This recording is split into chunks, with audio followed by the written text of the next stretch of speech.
Halo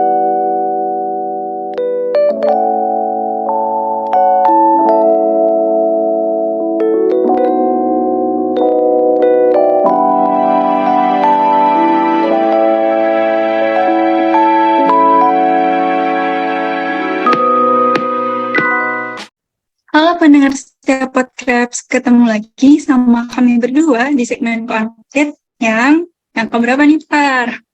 Yang ketiga, yeay, tepuk tangan semua. Oh iya, Vi, kayak biasanya nih, kayaknya kurang afdol nggak sih kalau kita mulai ngobrol-ngobrol, tapi belum tanya kabar. Jadi gimana nih Lutfi malamnya, malam ini kabarnya? Alhamdulillah, kabar aku sehat. Cuman nih kayaknya hampir semua anak biokimia angkatan 58 ngalamin ya. Agak sedih gitu ya, karena nggak kerasa bentar lagi udah kuliah, padahal belum berasa liburan gitu. Nah, kalau kamu sendiri gimana nih, Par? Alhamdulillah sehat, Vi. Cuman iya nih sama kayak Lutfi, agak sedih banget karena udah mau masuk kuliah. Padahal mentalnya ini kayak masih mental liburan banget, jadi belum siap banget nih buat masuk. Hmm. Tapi nih ya, kalau mau kuliah tuh kan berarti aku harus balik ke Bogor gitu ya. Sebenarnya di Bogor cuacanya gimana sih, Par? Panas juga nggak gitu? Soalnya di sini gitu ya, hawanya tuh kayak suka panas gitu loh, Par. Apalagi kalau misalnya ya, kamu siang-siang terus tuh keluar ruangan gitu. Ya Allah, panasnya. Kalau Bogor gimana, Par? Iya, di sini juga kayaknya udah jarang banget hujan ya. Terus jadi cuacanya itu panas, terik gitu ya. Biarpun mungkin nggak seterik kayak rumah Lutfi ya. Jadi tuh bikin hawanya tuh pengen diem aja gitu di rumah terus minum es nggak kemana-mana gitu. Kalau Lutfi gimana nih? Serius itu udah jarang hujan gitu. Padahal kan katanya Bogor tuh kota hujan gitu ya, Par. Tapi jarang gitu ya. Iya nih, kayaknya Bogor ini lagi bertolak belakang banget ya sama image-nya. Tapi gak apa-apa, gak apa-apa. Biarpun bertolak belakang keinginan sama kenyataan, yang penting kita harus tetap semangat. Ya nggak sih Lutfi? Duh, itu kota gede atau gimana tuh? Nanti di bawahnya tulisin gitu ya, parah 2023 gitu. Tapi setuju sih, Par, walaupun apa yang kita inginkan atau kita bayangin tuh nggak sesuai gitu ya sama yang kita hadapin, kita harus tetap semangat. Ya, yuk semangat yuk. Oke, biar makin semangat, jadi kita omongin tentang segmen Connected kali ini aja kali ya. Jadi malam ini tuh kita bakal ngomongin soal global boiling. Kira-kira Lutfi tahu nggak nih soal global boiling? Soalnya kalau aku sendiri tuh kayak masih agak asing gitu istilahnya.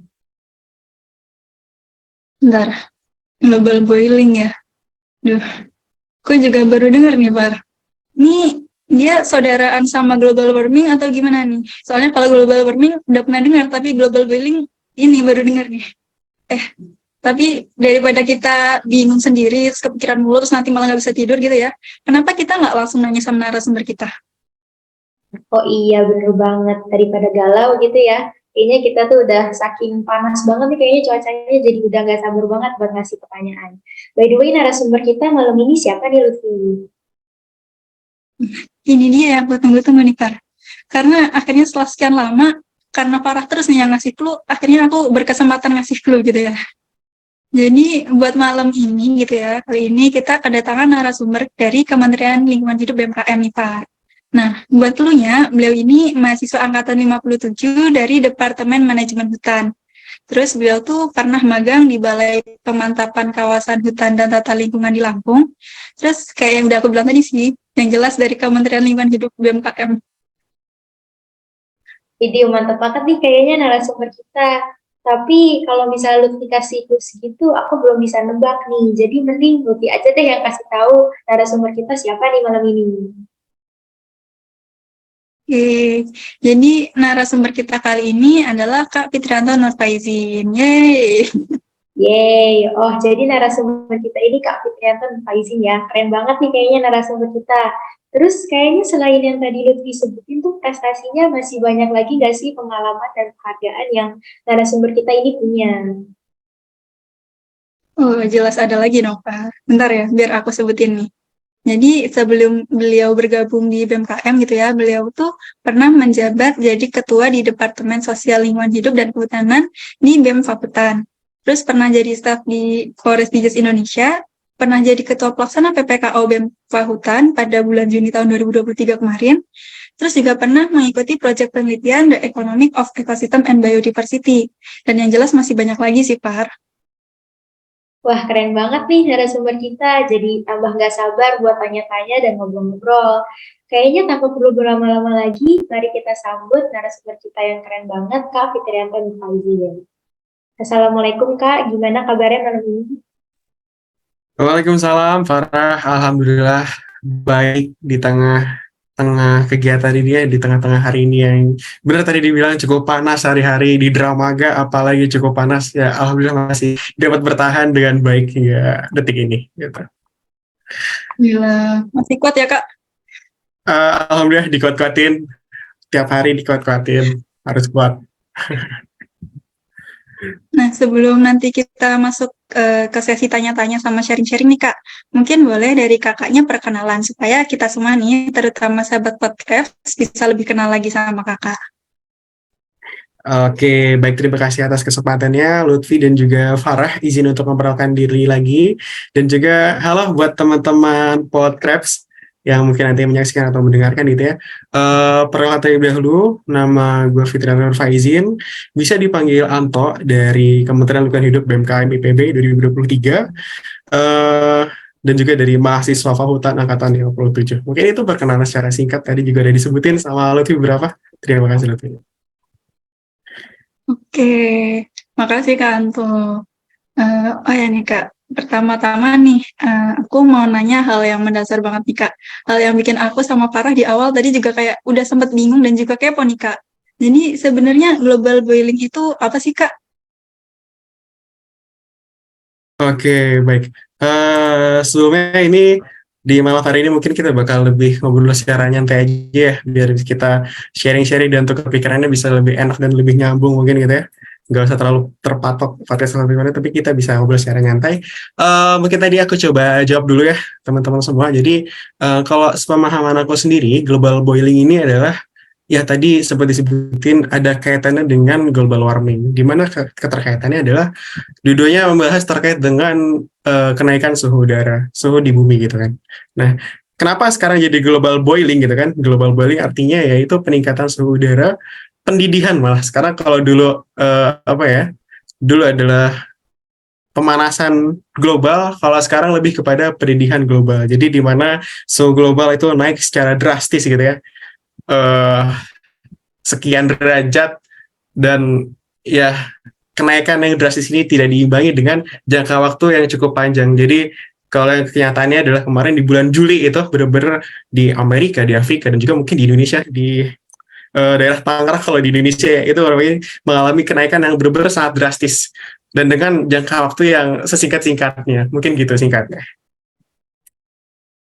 Oke, baik Kak. Jadi gitu ya maksud dari istilah global boiling. Nah, tadi mungkin udah kakak singgung sebenarnya sedikit gitu. Jadi sebenarnya perbedaan dari global boiling dan global warming itu karena perbedaan suhunya yang signifikan gitu ya Kak. Nah, dari perbedaan suhu ini kira-kira selain dari itu, apakah global boiling dan global warming memiliki perbedaan yang lain gitu Kak? Oke, baik. Jadi kalau perbedaan yang lain adalah pertama kan tadi dari segi penyebabnya dulu mungkin ya. Penyebabnya dulu di sini adalah kenapa sekarang jadi global boiling? Yang aku tahu adalah di sini di era sekarang sangat banyak sekali peninggalan penciptaan emisi karbon gitu kan. Nah, yang pertama mungkin ada dari tambang batu, tambang fosil gitu kan. Jadi pemanfaatan pembakaran fosil itu benar-benar yang sangat menyumbang kenapa kita meningkat suhu itu. Nah, salah satunya dari fosil itu sendiri. Yang kedua adalah efek rumah kaca. Nah, ini mungkin sudah teman-teman ketahui juga gitu ya sebelumnya, bahwa efek rumah kaca dari kendaraan dan lain sebagainya gitu ya. Lalu yang berikutnya ini yang sebenarnya menurutku juga sangat menarik gitu adalah dari hasil dari konsumsi manusia. Bahwa di sini adalah apa yang kita konsumsi itu mungkin ya beberapa itu dapat meninggalkan carbon footprint gitu. Jadi kita enak-enak misalkan konsumsi kopi atau lain sebagainya, tapi ternyata di balik apa yang kita konsumsi itu kita juga menyumbang untuk meninggalkan jejak karbon, meninggalkan jejak emisi karbon. Mungkin kayak gitu sih. Dan perbedaan yang lainnya adalah dari segi yang paling kerasa nih ya, adalah dari dampaknya. Nah, Dampaknya di sini yang bisa kita rasakan adalah kenapa dikatakan boiling pendidikan. Pendidikan itu kan lebih dari pemanasan ya. Itu karena ya benar-benar kita kerasa lebih panas. Coba yang kalau tadi teman-teman sudah sempat eh, tuangkan gitu ya, yang dirasakan di bulan Juli kemarin itu benar-benar panas banget. Dan ya tadi yang aku katain bahwa kalau nggak salah itu di Cilacap atau di mana gitu, daerah Tangerang gitu ya, itu nyampe suhunya naik di angka 37 derajat. Nah itu kan benar-benar wah banget, dan berarti ada suatu fenomena di mana ya ada pemanasan global tersebut gitu loh. Nah untuk selanjutnya sendiri yang tadi aku katakan dengan jangka waktu sekian itu kenapa? Karena berdasarkan perjanjian Paris Agreement pada tahun berapa itu aku lupa, bahwa itu adalah kesepakatannya menjaga tidak naik sebesar 1,5 derajat. Tapi info yang aku dapetin dari BMKG itu bahwa di bulan Juli kemarin itu dari UN kalau nggak salah, United Nations, bahwa pada bulan Juli kemarin suhu rata-rata global itu meningkat sebanyak 1,5 derajat. Jadi target yang tadi 1,5 derajat ini pada tahun 2030, sedangkan pada tahun 2023 itu udah ditembus gitu loh batasnya. Nah mungkin aku tangkap tuh kayak gitu. Mungkin itu. Jelas.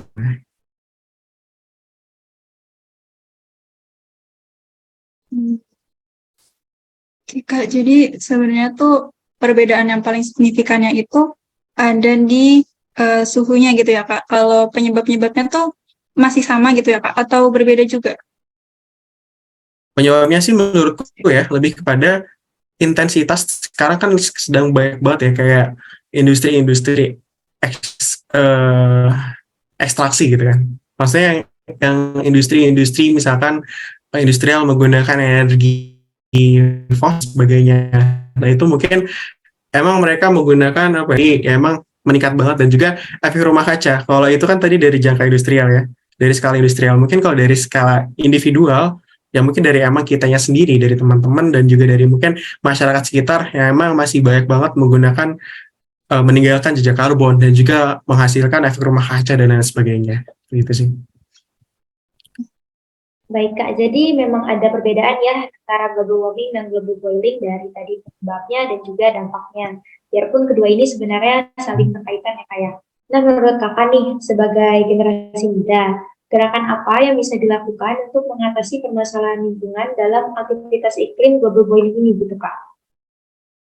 Oke, berarti gerakan dari pemuda gitu ya. Ya. Mungkin ini juga tepat banget gitu ya. Di sini gue dari LHBMKM juga berbicara dengan teman-teman aksi di himpunan Krebs gitu ya. Nah, mungkin beberapa aksi yang organisasi kemudaan bisa lakukan atau pemuda bisa lakukan adalah, yang pertama adalah meningkatkan kesadaran. Itu pertama adalah di mana kita pentingnya peran kecerdasan, maupun nggak didengar apapun, nggak dilihat apapun, yang penting kita tetap pencerdasan gitu. Karena emang sekali dua kali itu nggak bakal benar-benar berimpact gitu bagi masyarakat ya secara luasnya. Tapi ya mau nggak mau kita emang harus kerja secara ekstra gitu. Nah itu. Nah mungkin pencerdasan ini bentuknya bisa macam-macam teman-teman. Yang pertama mungkin bisa secara lisan by lisan, kita ada sosialisasi dan lain sebagainya. Tapi atau secara pencerdasan secara aksi. Nah kalau fenomena sekarang lagi viral gitu, kalau teman-teman lihat terkait dengan aksi lingkungan, teman-teman pasti tahu banget dengan Pandawara Group. Nah, ya itu kan salah satu sebenarnya gerakan pemuda gitu ya. Jadi emang dia, gue akuin juga dia salut banget sama mereka dan respect banget gitu ya. Dia di era saat ini berusaha untuk membersihkan dari sampah-sampah di sungai, dan juga dia ngikutin dengan trennya saat ini gitu loh. Jadi dia ngikutin dengan perkembangan zaman juga. Dia ngikutin dan di-upload ke TikTok dan juga film dan sebagainya. Hasilnya apa sekarang? Kayak kemarin yang dia mau di Lampung, dia belum datang ke sana tapi pemerintahnya udah langsung turun tangan dan lain sebagainya. Nah itu sebenarnya salah satu efeknya dan yang mungkin bisa kita lakukan sekarang gitu teman-teman. Jadi dimulai dengan langkah kecil, hingga nanti syukur-syukur kita bisa melakukan langkah besar dan juga kolaborasi dengan berbagai pihak. Dan yang paling penting selanjutnya adalah jangan lupakan peran kolaborasi gitu. Nah, peran kolaborasi ini ya benar-benar sangat penting banget teman-teman. Itu. Nah, jadi mungkin kurang lebihnya itu dulu gitu teman-teman. Oke baik Kak, jadi banyak banget ya yang bisa kita lakuin sebagai generasi muda gitu Kak.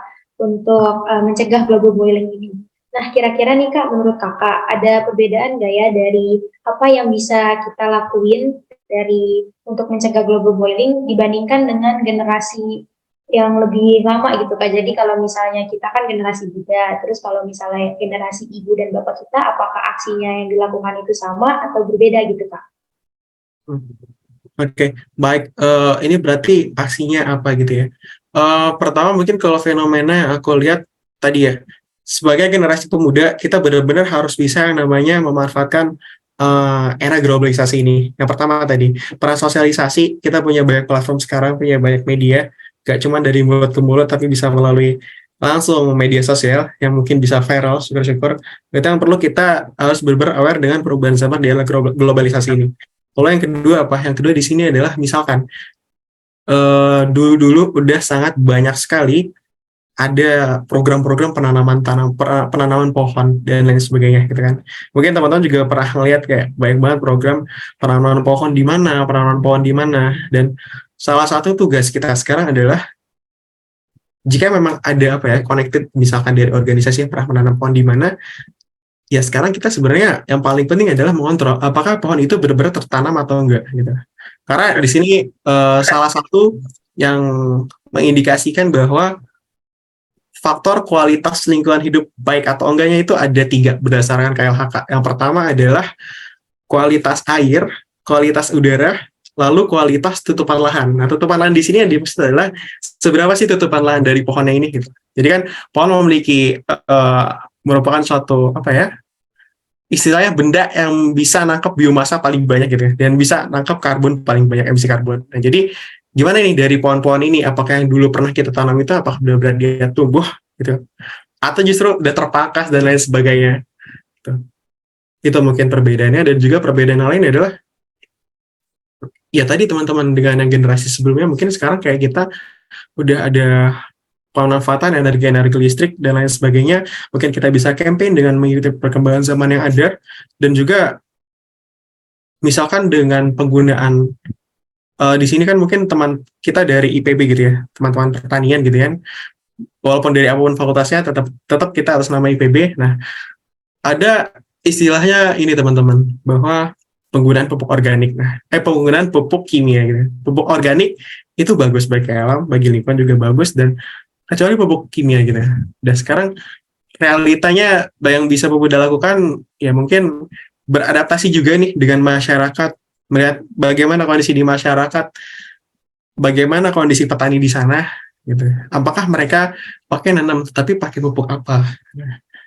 Seperti kalau yang gue tahu itu ya, dari penggunaan pupuk kimia, apalagi kalau udah nyampur ke air, ke jaringan sungai, das dan lain sebagainya, itu emisinya juga lumayan juga gitu loh.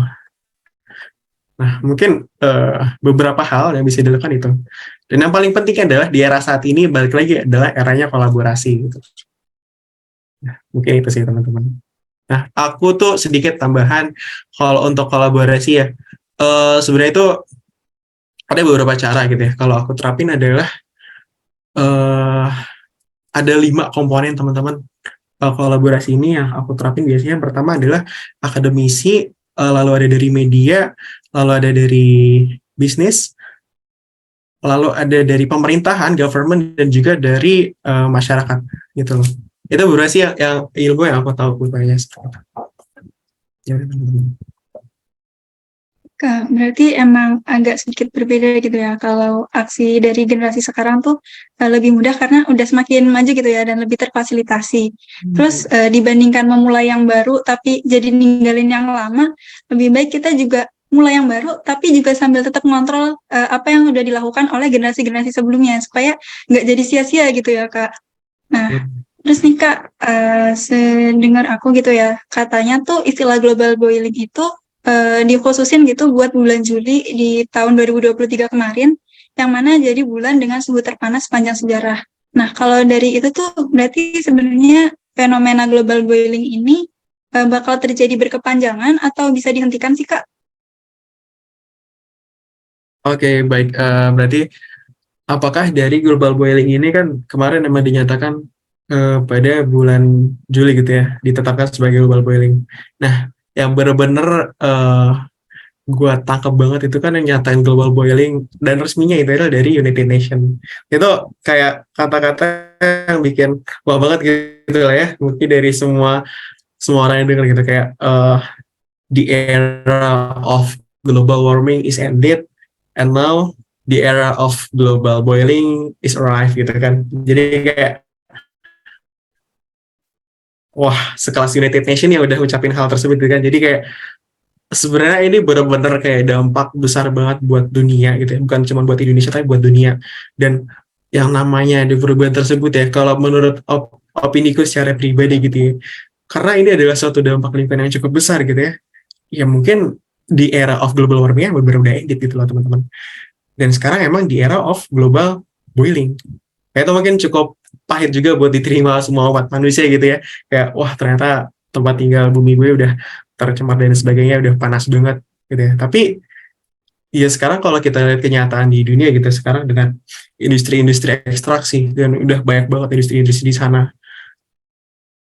Ya mau nggak mau kita cuma bisa untuk meminimalisir gitu loh. Jadi dari perkembangan hal tersebut tuh, dari perkembangan si global boiling gimana sih caranya global boiling ini setelah mendidih tuh nggak bisa nggak nyampe nanti kita terbakar gitu loh.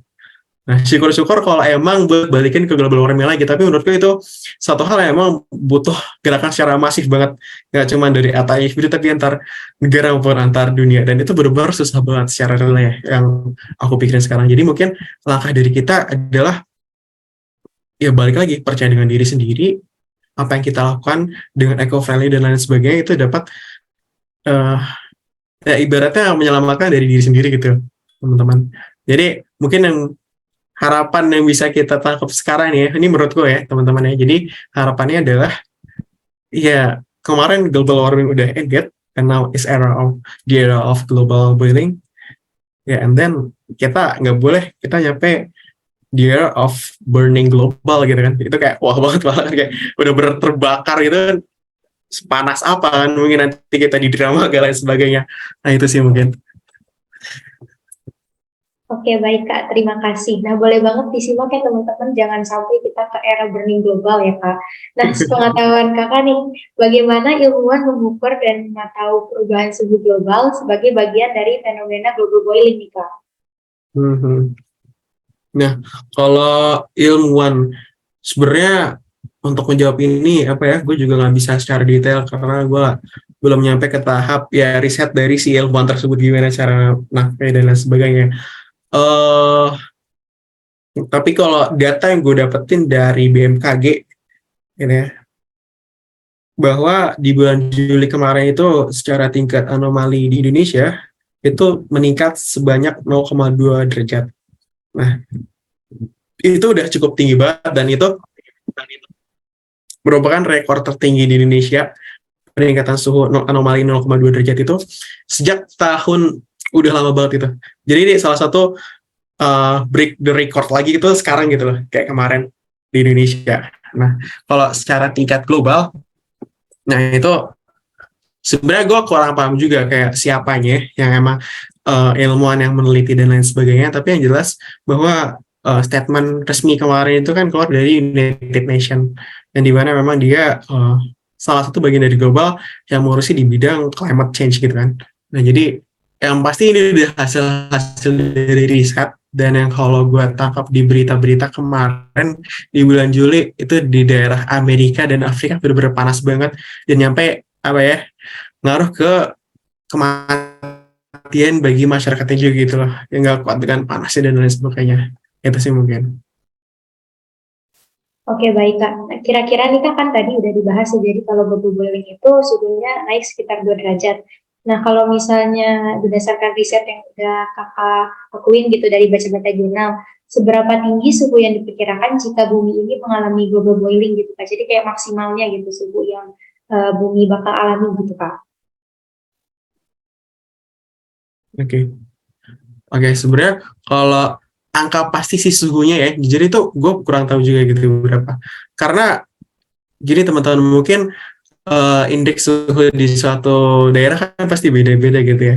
Dan kalau yang gue tahu itu ya emang beda-beda banget, dan angka yang dicegah kenaikan. Jadi kebanyakan itu kalau suatu negara menetapkan emang bukan batas suhu global tuh segini, tapi lebih pada nggak ada kenaikan suhu sebesar ya di Paris Agreement dan juga dari NDC itu mencegah kenaikan sebesar 1,5 derajat. Nah, itu komitmen mereka dan ternyata ya kemarin di tingkat global itu benar-benar break dengan 1,5 derajat tersebut.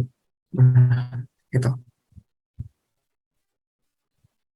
Berarti emang dari tiap negara tuh beda-beda ya Kak. Jadi bukan dipatokin kayak ini satu dunia gitu. Kalau udah nyampe suhu sekian tuh berarti global boiling gitu. Tapi lebih ke arah kayak ini negara kamu tuh jangan sampai naik sekian derajat gitu. Nanti makin parah gitu gitu ya Kak.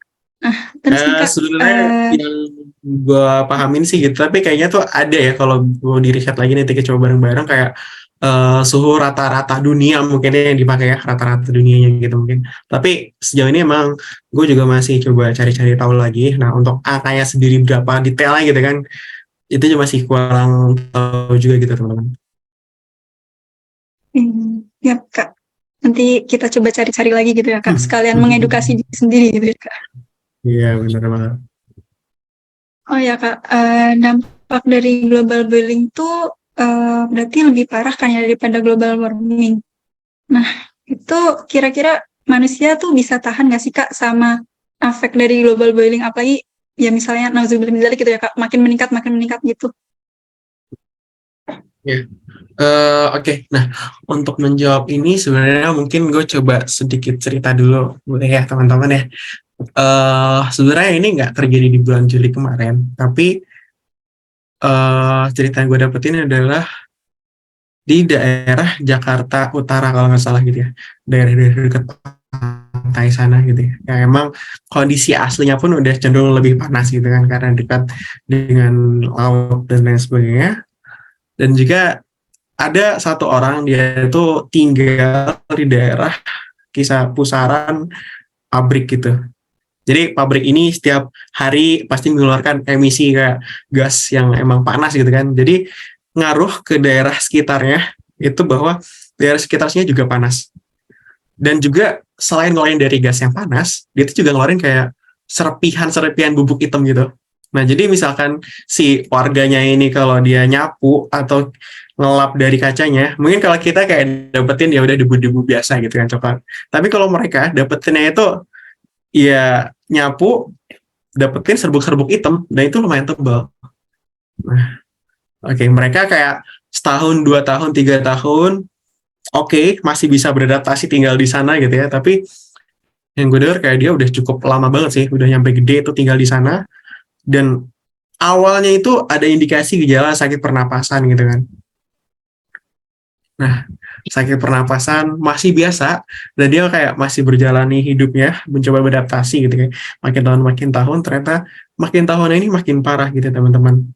Dan setelah beberapa tahun kemudian, ya nasib malangnya dia yang meninggal dunia gitu.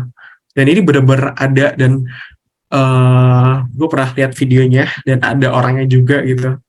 Pernah dapat narasumber dari keluarganya juga gitu. Nah jadi ya ini gambaran bahwa dengan peningkatan suhu dan global boiling ini itu dampak buat si lingkungan tuh benar-benar banyak banget gitu teman-teman ya. Kayak tadi kualitas udara yang menurun itu kan sangat penting buat siapa sih manusia yang nggak butuh udara di tiap hari di tiap detiknya gitu kan. Jadi ini juga ngaruh banget yang namanya kesehatan manusia. Jadi eh manusia bisa adaptasi atau enggak, ya balik lagi dengan kualitas udara yang menurun mungkin kualitas hidup manusia pun dan jangka waktu hidup manusia bisa makin berkurang juga gitu ya. Dan mungkin kalau teman-teman tahu kayak orang-orang zaman dulu nih yang kita dengar gitu kan, oh hidupnya pada lama-lama dan sebagainya karena masih asri dan sekarang udah kualitas udara udah buruk dan sebagainya lingkungan udah buruk, itu ngaruh juga kan ke kayak kita jangka hidupnya berapa lama dan lain sebagainya. Jadi kalau dikatakan ngaruh atau enggak dan kuat atau enggak, ngaruh pasti ngaruh banget dan kuat atau enggak balik lagi dengan hubungan dengan kesehatan manusia itu sendiri dan adaptasi manusia itu sendiri. Jadi uh, sebagaimanapun adaptasinya ya, mungkin yang pasti adalah bakal berkurang juga gitu kualitas dari udaranya dan lain sebagainya dan mungkin kualitas hidupnya ya seperti itu sih. Oke, baik Kak. Jadi memang dampak global warming ini lebih parah banget ya daripada global warming. Nah, menurut Kakak nih, apa implikasi dari global warming terhadap ketersediaan sumber daya air dan dampaknya terhadap kehidupan manusia gitu, Kak. Oke, dampaknya lagi ketersediaan air ya. Oke, Iya. di sini mungkin yang gue bahas adalah kemarin itu gue juga sempat dengar di berita bahwa eh, teman-teman kan tahu danau atau waduk gitu kan ya. Nah, danau atau waduk ini kan berperan penting untuk sebagai cadangan sumber daya air gitu kan, cadangan air gitu, kandungan air di bumi ini. Dan yang gue dapetin adalah bahwa cadangan air sebanyak lebih dari 50% danau itu berkurang gitu. Kenapa berkurang ya? Karena tadi dengan adanya suhu yang meningkat, pemanasan gitu kan. Jadi air-air di danau ini demi sedikit mengalami penguapan. Nah itu, jadi danau menurun dan juga apa ya, ibaratnya dan ngaruh banget gitu dengan cadangan air yang ada. Itu pertama kalau dari segi danau dan juga waduk gitu ya. Dan juga kalau selanjutnya dari segi air laut. Nah, kalau yang teman-teman tahu kan kemarin baik banget tuh air laut atau es laut gitu kan, es yang ada di laut Arktik kalau nggak salah tuh, itu bener-bener banyak banget yang kayak dia udah runtuh gitu kan, dan berubah jadi air. Dan salah satu akibatnya lagi adalah permukaan air laut yang meningkat. Nah itu tuh juga sangat berbahaya banget teman-teman, dari permukaan air laut yang meningkat di pesisir pantai. Entah nanti ada masyarakat yang di sana buka tambak udang, tambak ikan di sekitar laut gitu kan, itu pasti ngaruh banget ke dampak masyarakat juga, dampak sosial, ekonomi masyarakat, jadi gak bisa bikin tambak udang dan lain sebagainya, itu ngaruh banget. Dan juga apalagi kan untuk pemanfaatan air minum dari si air laut juga, seperti kita tahu itu nggak bisa gitu kan diminum kan, kita bisa minum yang dari air dari gunung dan lain sebagainya. Nah, itu sih mungkin sih beberapa implikasi bahwa pemanasan global ini bisa ngaruh banget dengan air. Karena tadi air dan panas kan, kalau panasnya banyak bisa bikin si air mendidih. Nah, jadi otomatis airnya pun ikut mengurang gitu sih. Mungkin gambaran singkatnya. Dampaknya ekstrim banget ya Kak berarti. Dan ya sih Kak, kayak air tuh emang dia punya siklus gitu kan. Dia menguap terus dia bisa turun lagi, tapi belum pasti dalam bentuk yang sama. Jadi kayak tadi air waduk, dia menguap tapi belum pasti dia balik lagi ke jadi air waduk lagi gitu kan. Dia bisa aja nanti turun di laut bercampur dengan air laut, dan air laut itu nggak bisa kita konsumsi. Padahal air itu kan krusial banget gitu ya buat kehidupan manusia. Nah, tadi kan juga kakak udah nyebutin gitu ya kalau global boiling ini mempengaruhi cuaca, terus tuh juga iklimnya. Itu gimana sih kak cara kerjanya, kok bisa gitu sampai pola cuaca sama iklim di berbagai wilayah tuh berubah gitu? Oke, nah gimana cara pola ya? Mungkin ini sebenarnya yang lebih pasti kayak yang aku tahu ya secara gambaran garis luasnya kenapa bisa saling mempengaruhi adalah yang pertama dari sumbernya dulu. Sumber pemanasan, kalau yang tadi aku tahu pertama ada yang dari gas rumah kaca, ada dari industri gitu ya, tadi pembakaran fosil. Fosil kan ada dari batu bara, ada dari minyak, dan juga ada dari semen, itu juga termasuk tuh hasil dari fosil gitu kan. Nah, pertama dari sini, di sini dia ada pembakaran ngelalin emisi karbon, dan emisi ini juga berbahaya banget gitu kan, dibuang gitu aja ke udara, dan mungkin emisi lainnya ke laut, ke jaringan gasnya di sana gitu kan. Nah, ini dampak-dampak ini balik lagi sangat mempengaruhi gitu. Misalkan dari segi si awannya dan lain sebagainya pada saat udara eh, ditutupi dengan kabut ya. Kalau kemarin tuh sempat viral juga tuh di yang Jakarta, udah bener-bener apa ya, langit itu buram banget kan. Nah, itu juga bisa mempengaruhi bahwa ke siklusnya itu, baliknya itu juga sudah sempat disinggung juga dari Lutfi gitu kan, bahwa ada dari siklus air hujan, siklus air dan lain sebagainya. Tapi balik lagi itu bisa ngaruh gitu teman-teman. Dimana panasnya misalkan biasanya siklus air normal panas matahari yang bikin penguapan itu segini, tapi kok sekarang ditambahin gitu. Nah itu kan berarti ada perubahan-perubahan seperti itu. Mungkin singkatnya sih yang bisa aku jelasin seperti itu sih, teman-teman.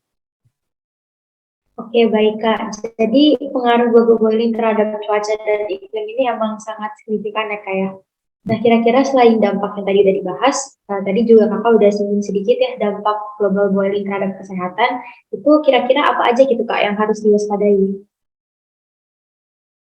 Oke, dampak global warming, global boiling untuk kesehatan. Yang pertama ya tadi teman-teman ya, dengan yang paling kerasa dulu gitu ya mungkin ya, yang paling kerasa banget sebelum air, karena kan airnya mengalir kan. Yang paling kerasa banget adalah ya kualitas udara gitu. Dan ya benar-benar kualitas udara ini sangat memperparah banget dan itu adalah salah satu konsumsi utama bagi manusia juga. Ya, jadi dari udara ini benar-benar bisa ngaruh banget buat pernapasan dan kalau dari yang tadi udah aku sempat ceritain juga gitu ya. Jadi ya dia nyampe kena ispa dan paru-parunya tuh pada saat dilihat kayak dia kotor dan lain sebagainya. Itu benar-benar ngaruh banget. Ya mungkin salah satu langkah preventifnya kayak zaman-zaman kita COVID dengan menggunakan masker. Nah itu kan salah satu adaptasi baru bahwa sekalian bukan cuma untuk virus, tapi ternyata kita juga sadar pada saat kemarin COVID itu bahwa maskernya juga penting di era-era sekarang, di era-era global warming, tingkat kualitas udara menurun. Nah, itu salah satu pentingnya. Kayak kita menghirup udara, ya biar nggak kotor-kotor banget, kita sarik lah ibaratnya gitu kan. Nah, itu salah satunya. Dan selanjutnya mungkin dari segi-segi air yang kita konsumsi. Nah, air yang kita konsumsi itu bagaimana gini kandungannya dan lain sebagainya, gitu kan ya mungkin bisa banget dihindari kayak air-air yang emang eh, nggak higienis dan lain segalanya gitu ya. Karena kalau ketika kita berbicara tentang global boiling yang berpengaruh dengan lingkungan dan lingkungan itu saling terconnected semua gitu teman-teman antara kalau ada di apa ya avatar kan ada air, tanah, api dan udara gitu. Nah itu bener-bener nyatu banget di sini tuh gitu teman-teman dari lingkungan namanya lingkungan ya.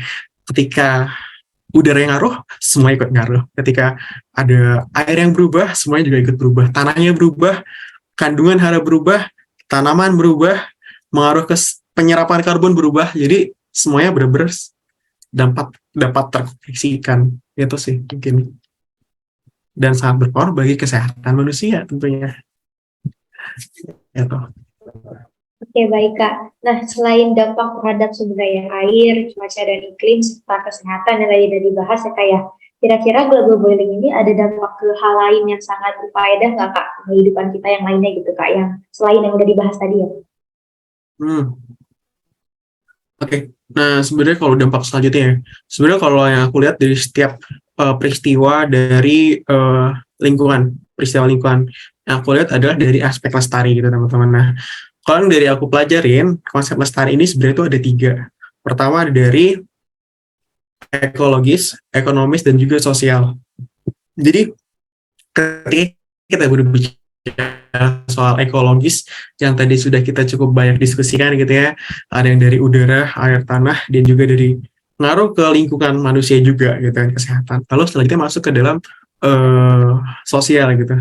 Nah sosial ini juga cukup berpengaruh kayak misalkan ada tahun 2014 kalau nggak salah itu salah satu bentuknya ada efek dari El Nino kebakaran hutan gitu kan kebakaran hutan dan lahan itu ngaruh banget ke efek sosial di sana kayak di sana bener-bener kabut banget pagi itu udah bukan kayak pagi tapi kayak senja karena langitnya oranye gitu kan nah itu ngaruh ke pola sosial masyarakatnya juga di sana kayak mungkin jam sekolahnya jadi berubah ataupun pola-pola kerja pola-pola orang jualan di sana juga berubah gitu kan nah selanjutnya juga bisa ngaruh ke ekonomi kalau yang aku lihat di sini karena di sini terutama ya dari Indonesia sendiri. Indonesia kan merupakan salah satu negara yang memanfaatkan sumber daya alam yang lebih banyak gitu kan. Nah, banyak lagi sumber daya alam dipengaruhi oleh pengelola lingkungan. Jadi ya industri-industri yang apa ya namanya berpegangan pada sumber daya alam itu mungkin bisa berpengaruh juga.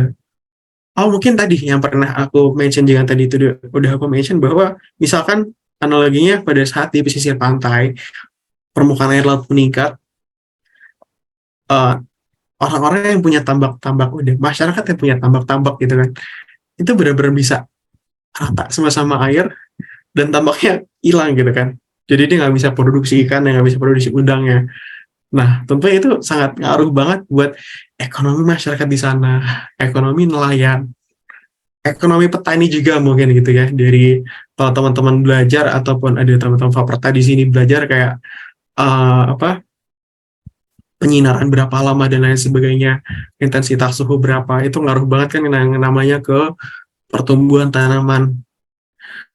Di mana di Indonesia petaninya banyak banget, dan itu pasti bakal ngaruh banget ke produktivitas tanaman. Balik lagi gitu. Itu mungkin jadi berdampaknya bisa ekologis, ekonomi, dan juga sosial gitu sih. Oh ya nih Kak, nanggepin dari penjelasan Kakak tadi gitu ya kan, selain dari ekologis itu juga berdampak ke ekonomi sama sosial.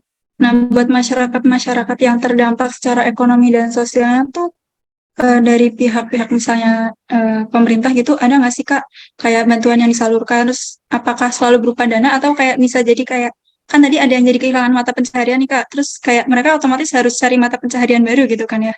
Nah, itu diajarin lagi gitu sama pemerintah atau gimana nih Kak?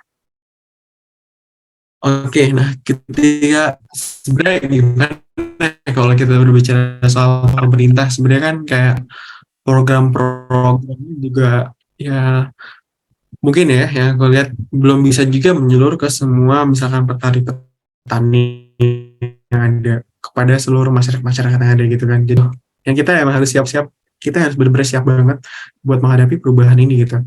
Dan kalau dari pemerintah apa, kebanyakan sih yang aku lihat ya dari pemerintah ini lebih kepada ya dia membuat suatu kebijakan gitu kan. Kalau berupa bantuan mungkin ada, tapi mungkin perlu ada skema yang terlebih dulu. Misalkan ada orang yang ada gangguan, ada masalah, misalkan tambah hilang atau masalah kayak pertanian dan sebagainya. Ya balik lagi mereka harus benar-benar kayak bikin laporan nyampe benar-benar didengar sama pihak-pihak pemerintah, kementerian mungkin contohnya gitu kan. Nah, kayak gitu. Dan kalau aku lihat di sini ya, mungkin yang akhir-akhir ini dilihat adalah sosial lingkungan dan juga geopolitik. Kalau teman-teman tahu kayak kemarin ada yang Rusia Ukraina, itu juga ngaruh banget ke ketahanan pangan bukan Indonesia tapi global juga, itu ngaruh banget. Nah, jadi aspek-aspek ini sebenarnya yang cukup rumit. Jadi kalau tadi pemerintah apa, sebenarnya kalau aku lihat di sini adalah pemerintah lebih baik kepada ya kebijakan-kebijakan yang ada gitu loh. Dan kalau dari bantuan ada sebenarnya ada gitu dengan program-program pemerintah yang ada, tapi menurutku itu juga belum bisa apa ya menutupi dari kerugian yang didapatkan gitu. Jadi tetap banyak kerugian dari kerusakan lingkungan kan. Sebenarnya ketika kerusakan lingkungan dibayar itu kan keberlanjutannya juga udah hilang gitu kan. Ketika udah dibayar, bayar buat jangka waktu itu doang, tapi untuk keberlanjutannya gimana gitu kan, jangka waktu yang panjang. Nah itu sih gambarannya. Oke, baik Kak. Jadi tadi Kakak udah ngebahas sedikit tentang kebijakan ya Kak. Nah, aku ingin tanya lebih lanjut, kira-kira kebijakan apa aja gitu yang pemerintah itu udah keluarkan untuk menanggapi adanya global warming ini gitu Kak. Nah, oke. Kebijakan dari pemerintah tentang global boiling. Nah, kalau yang aku lihat di sini ya sejauh ini, karena global boiling benar-benar baru kemarin banget dinyatakan oleh UN gitu kan. Jadi ya mungkin dari pemerintah masih menyusun strategi terlebih dahulu gitu kan. Tapi kalau berdasarkan apa yang udah ada dari pemerintah, yang aku tahu itu terkait dengan benar-benar gerakan pemerintah untuk climate change gitu ya. Itu ada dari KLHK gitu kan. Nah, itu ada pada perjanjian NDC. Pertama adalah Paris Agreement, lalu ada dari NDC-nya gitu teman-teman. Nah, untuk NDC ini sendiri kan yang tadi aku juga udah bilangin itu bahwa nggak lebih dari 1,5 derajat. Nah, dari NDC ini sebenarnya ada beberapa program pemerintah cabang-cabangnya. Jadi NDC di atas dan di bawah itu sebenarnya ada beberapa cabang-cabangnya. Salah satu cabangnya ada volunteering, lalu ada penggunaan eh, kendaraan listrik, itu juga salah satunya. Terus pemanfaatan studi IPAL gitu kan. Sebenarnya aku juga kurang paham soal yang ini. Lalu yang benar-benar aku tangkap di sini adalah ya tadi terkait dengan volunteering, bahwa forest and other land use gitu kan.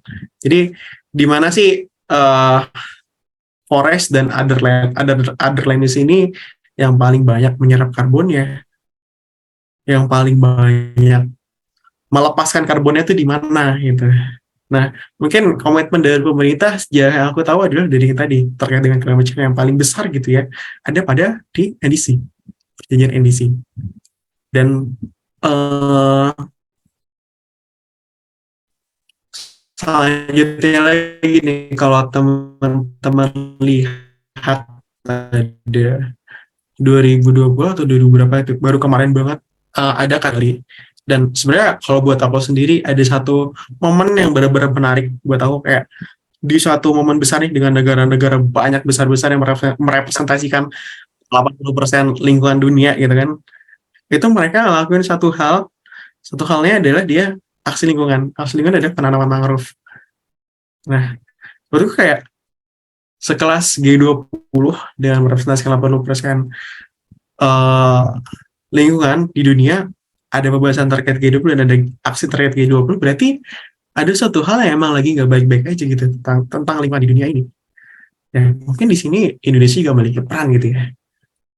Nah, itu sih tadi kalau dari segi kebijakan terkait NDC, dan salah satunya yang lagi hot juga sekarang di kehutanan, jual beli karbon, itu salah satu hal yang lagi hot juga gitu. Jadi berlomba-lomba untuk memperbanyak cakupan apa ya, pohonnya gitu ya, untuk bisa dia perjualbelikan karbonnya dan lain sebagainya. Nah, itu salah satu yang mungkin. Kak, terus nih Kak, aku mau nanya mungkin pertanyaan terakhir juga. Sebenarnya ini cukup berkaitan sama pertanyaan di awal juga sih Kak. Jadi sebagai mahasiswa gitu kan, kita kan sebagai ujung tombak gitu. Nah, kira-kira edukasi seperti apa sih yang bisa kita kasihin ke masyarakat untuk menghadapi situasi global boiling ini Kak? Oke. Mungkin sekalian juga ini momen untuk sekalian menjawab pertanyaan terakhir gitu. Ini buat teman-teman di sini, buat Lutfi dan juga buat Farah, juga buat teman-teman lainnya, buat teman-teman Podcraft juga yang lagi dengerin dimanapun Anda berada gitu kan. Jadi gini teman-teman, yang perlu kita percaya dan juga yang kita lakukan pertama adalah kita benar-benar harus yakin. Yakin di sini yakin apa Bang? Yakin di sini adalah yakin bahwa setiap langkah kecil eco-friendly kita yang kita lakukan itu benar-benar bisa nyumbang dampak besar bagi lingkungan. Contohnya nih, misalkan nanti Lutfi jajan kemana menggunakan tumbler dan eco-friendly. Nah, itu kan sumbangsih dari setiap orangnya, misalkan itu baru Lutfi doang. Gimana kalau nanti efeknya berantai gitu ya, domino effect gitu. Jadi baik banget. Karena satu orang pun bisa nyumbang cukup banyak gitu beberapa sampah dalam satu hari kan. Nah, coba kalau misalkan ini kita kali lipatin, kita efek dominoin. Nah, jadi yang pertama adalah hal kecil yang kita lakukan itu benar-benar bisa membantu keberlanjutan lingkungan dan juga keberlanjutan manusia. Itu pertama. Kalau yang aku terapin nih ya, kadang-kadang tuh ya, aku tuh kadang-kadang setiap harinya tuh misalkan udah malam ketika jam pulang gitu ya, misalkan pulang dari kampus, pulang dari mana, kadang-kadang suka mikir gitu, kayak nge-recap bahwa kayak hari itu gue udah ngeluarin sampah berapa banyak sih gitu. Kayak berapa dosa lingkungan yang gue keluarin di tiap harinya. Ada sih, masih ada teman-teman gue jujur di sini kayak masih ada gitu tiap harinya pun, tapi kayak bisa gak sih gue ngurangin makin hari itu kayak ngurangin dosa lingkungan buat ya lingkungan kita gitu. Nah kayak, atau misalkan tadi ternyata gue buang sampahnya nggak dipisah gitu, atau tadi gue buang sampah sembarangan atau lain sebagainya, atau bahkan syukur-syukur di hari ini tuh bener-bener ngeluarin sampah gitu, atau kayak udah berkendara berapa jauh, itu kan salah satu sebenarnya kita ngeluarin emisi juga gitu kan jalan. Nah, itu sih beberapa caranya, dan itu cara individual. Dan mungkin cara selanjutnya di sini, kalau berbicara konteks mahasiswa bisa apa? Mahasiswa di sini sebenarnya pertama, dia punya tenaga banyak, dia punya ilmu. Nah, ketika tenaga dan ilmu ini kita satukan, dan juga kita masukkan aspek-aspek kolaborasi, kita benar-benar bisa bikin gerakan bersama gitu loh. Dan yang aku pikirkan di sini adalah terutama ya kita sebagai mahasiswa Institut Pertanian Bogor yang isinya mungkin hampir semua fakultas membahas dan juga bertujuan seputar SDGs gitu kan. Ya, jadi sebenarnya kita yang benar-benar terdepan untuk bertanggung jawab bagi keberlanjutan bumi Indonesia ini tersendiri gitu. Mungkin nanti teman-teman yang sudah belajar. Dan oh ya, satu lagi sebenarnya pernah aku pikirin juga, sebenarnya langkah buat mahasiswa IPB itu apa sih untuk menuju keberlanjutan dan juga perubahan iklim adalah benar-benar ya belajar di fakultasnya masing-masing dan juga menerapkannya gitu. Karena apa? Karena benar-benar yang aku lihat semuanya itu jurusan-jurusan di IPB ya benar-benar mendukung dari SDGs ini sendiri gitu kan. Benar-benar semuanya banget yang aku lihat kayak untuk lingkungan. Nah, jadi itu. Dan selanjutnya ya apa yang kita miliki ini coba kita sebarkan. Coba kita sebarkan kemana, ke lingkup terkecil dulu, dari mulai keluarga, temen gitu kan, atau ayangnya, atau siapanya gitu kan. Dan kita coba mungkin upgrading skalanya. Setelah tadi skala individual, kita coba upgrading skala bersama. Mungkin kalau di kampus ada yang namanya desa lingkar kampus. Nah, kita coba ke masyarakat sekitar kampus, kita coba ke sana kayak gimana permasalahannya, dan mungkin sekarang udah cukup tersebar dengan adanya beberapa program-program di IPB gitu ya.